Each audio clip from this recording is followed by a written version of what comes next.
America దేశమందు ఓ ప్రసిద్ధిగాంచిన సువార్తికుడు సువార్త కూడికలో మాట్లాడిన తర్వాత ఓ నాస్తికుడు ఆయన యొద్దకు వచ్చి, మీరు బోధించే సువార్త కంటే నేను నమ్మిన నాస్తిక సిద్ధాంతమే గొప్పదని నిరూపిస్తాను. మీరు ఈ సవాలును అంగీకరిస్తారా?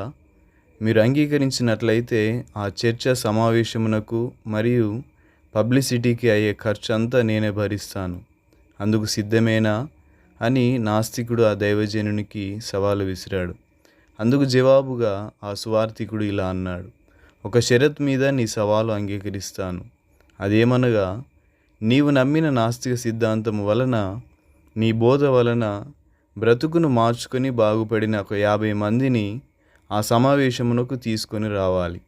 నేను ప్రకటించే ఈ సువార్తను బట్టి మారిన వారిని వందల కొలదిగా నేను తీసుకొని వస్తాను.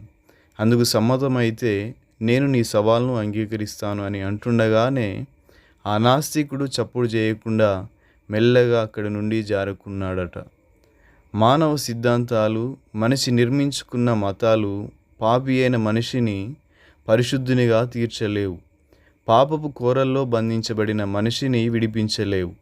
కేవలం ప్రభువైన యేసుక్రీస్తు శిలువలో చేసిన త్యాగము ద్వారానే మనకు పాప క్షమాపణ, ఆయన అనుగ్రహించు శక్తి ద్వారానే పాపముపై విజయము మనం పొందగలం.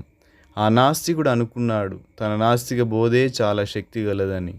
కానీ అది పాడైపోయిన ఏ ఒక్కరిని బాగు చేయలేదని, పరిశుద్ధినిగా తీర్చలేదని గ్రహించి మౌనముగా వెళ్ళిపోయాడు. కానీ బైబిల్ నందు లేవి అను సుంకపు గుత్తదారుడు డబ్బు సంపాదనలో పడి సుంకరిగా గబ్బు పనులు చేస్తూ అశాంతితో జీవిస్తుండగా అతనిని ప్రభువైన యేసు చూసి, నన్ను వెంబడించుము అని చెప్పగా ఆయన మాటలలో శక్తికి ఆ లేవి పూర్తిగా లోబడి తన అక్రమ సంపాదన విడిచి ప్రభు ద్వారా మార్పు చెందిన వాడిగా జీవించాడు.